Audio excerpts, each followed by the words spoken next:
700,000 people will be losing their food stamps on April 1st of this year. Will you be one of them? I'm Nicole from lowincomerelief.com, where we help millions of people save money and get free stuff.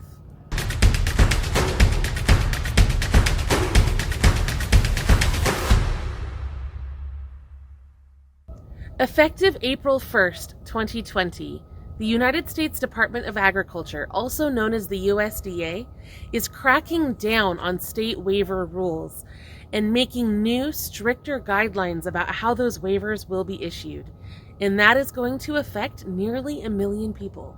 The current USDA rules state that the Supplemental Nutrition Assistance Program, commonly called the Food Stamp Program, is supposed to provide just 3 months of benefits to able-bodied adults without dependents.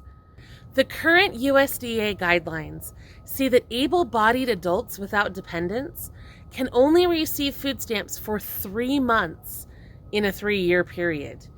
The only way that you can continue receiving food stamps for more than 3 months at a time, if you meet that category, is if you're working at least 80 hours a month. That is, unless your state uses a waiver. There are 36 states that are currently using waivers to extend the duration of benefits to low-income, able-bodied adults without dependents. Through these waivers, they're able to take that 3-month limit and disregard it so that they can continue offering those benefits to those people pretty much indefinitely. However, the new USDA rules are going to strip back those waivers and implement a new system. The new waivers will not be issued statewide. They will be very restricted geographically to small areas with especially high unemployment. They will also be much shorter in duration. And the result is that nearly 1 million able-bodied adults without dependents will lose their food stamps on April 1st. The new rules only affect able-bodied adults without dependents. These rules do not affect you if you are disabled, pregnant, over the age of 50, or have dependent children in your household. Basically, the 2020 food stamp changes are just designed to enforce the rules that the federal USDA had already put in place.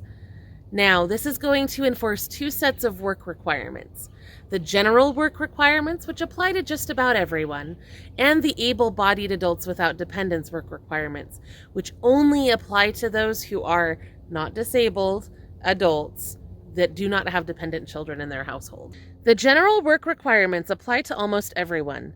These require you to look for work, participate in training or work programs, and take a suitable job if it is offered to you. You cannot quit or reduce your hours below 30 hours per week without a good reason. These rules do not apply if you are already working at least 30 hours per week or earning the equivalent of 30 hours per week at the federal minimum wage. You are also exempt if you are already meeting the work requirements of another welfare program, taking care of a child under the age of 6 years old, unable to work due to a physical or mental limitation, or participating in alcohol or drug treatment programs. Now, those are the general work requirements that apply to just about everyone. Able-bodied adults without dependents in their household have to meet additional requirements, or they're limited to receiving food stamps for just 3 months in a 3-year period. In order to meet those requirements, you will need to do one of these things. You can work at least 80 hours per month.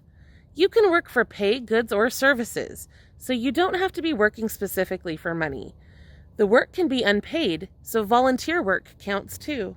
You can participate in job training for at least 80 hours per month. This includes employment and training programs, vocational rehabilitation, and other services administered by the federal, state, or local governments. You can participate in a combination of work and training to meet this requirement. You can also participate in a work fair for the number of hours assigned to you each month, but you'll have to talk to your caseworker for details on that. There are some situations where able-bodied adults without dependents can be exempt from these additional requirements.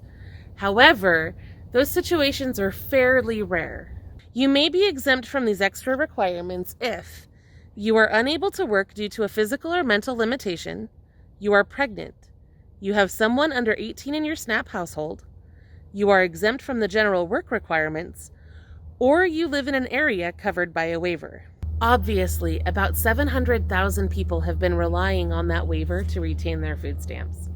If you fall into that category, I encourage you to visit lowincomerelief.com for more information about how you can prove that you have a disability, or get a better job, or find volunteer work, or participate in a training program.